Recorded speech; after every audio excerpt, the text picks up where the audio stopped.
국회에서는 오늘부터 사흘 동안 4월 임시국회 대정부 질문이 시작됐습니다. 네, 코로나19 백신 수급 문제와 후쿠시마 원전 오염수 방출 문제 등을 놓고 질의는 물론이고 질타가 이어지고 있는데요. 국회 나가 있는 취재기자 연결해서 자세한 소식 들어보겠습니다. 서영석 기자 전해주시죠.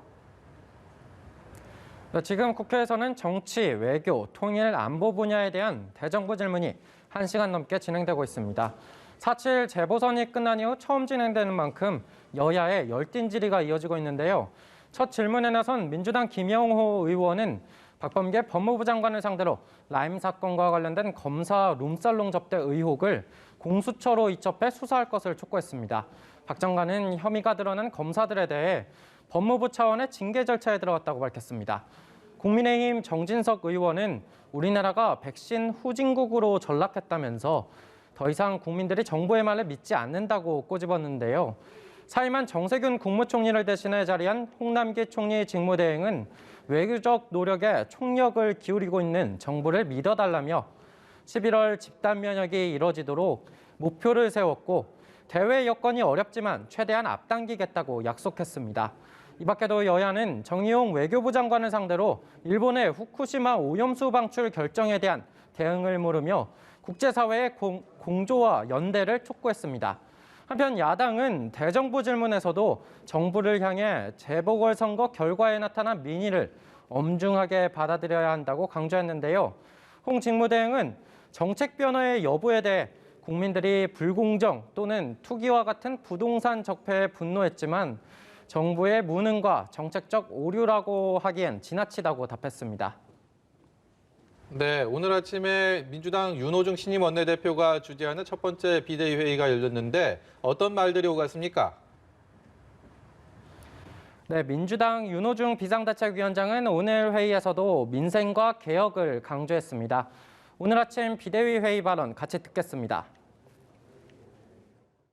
자동차의 앞바퀴에 민생을 걸고 뒷바퀴에 개혁을 걸고 사륜 구동차가 힘차게 앞으로 나아가듯이 전진해 나가겠습니다. 네, 민생을 위해선 코로나 백신의 안정적인 수급과 함께 부동산 문제 해결을 꼽았는데요. 민주당은 부동산 투기 설치로 주택 공급부터 금융, 세제, 주거복지까지 주요 현안을 점검하고 대책을 마련하겠다고 약속했습니다.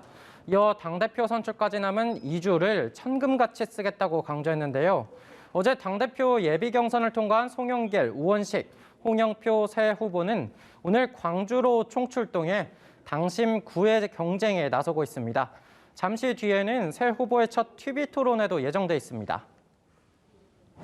네, 국민의힘도 새 원내의 지도부 선출을 위한 절차가 시작이 됐는데요. 그 내용 전해주시죠. 네, 국민의힘은 우선 새 원내대표 선출을 앞두고 있습니다. 어제 출마를 선언한 김태흠, 김기현 의원에 이어 오늘은 사선의 권성동 의원이 출마를 공식화했습니다. 내일은 유이동 의원이 출마를 예고했는데요. 후보들은 입을 모아 대여 투쟁을 강조하고 있습니다. 개혁, 입법 드라이브를 강조하고 있는 윤호중 비대위원장을 상대로 할 국민의힘의 선택은 이르면 다음 주 월요일 결정될 전망입니다. 한편 주호영 당대표 권한대행은 오늘 아침 비대위 회의에서 정부와 여당을 겨냥하며 다시 한번 국정 방향의 전환을 촉구했습니다. 윤호중 의원께서는 여전히 개혁의 바퀴를 멈춰서는 안 된다고 말하고 있어서 대단히 우려스럽지 않을 수가 없습니다. 네, 이어 민주당 문재인 정부의 일방 독주가 국민 저항과 반감을 불러일으켰다는 것을 잊지 말아야 한다고 강조했습니다. 지금까지 국회에서 전해드렸습니다.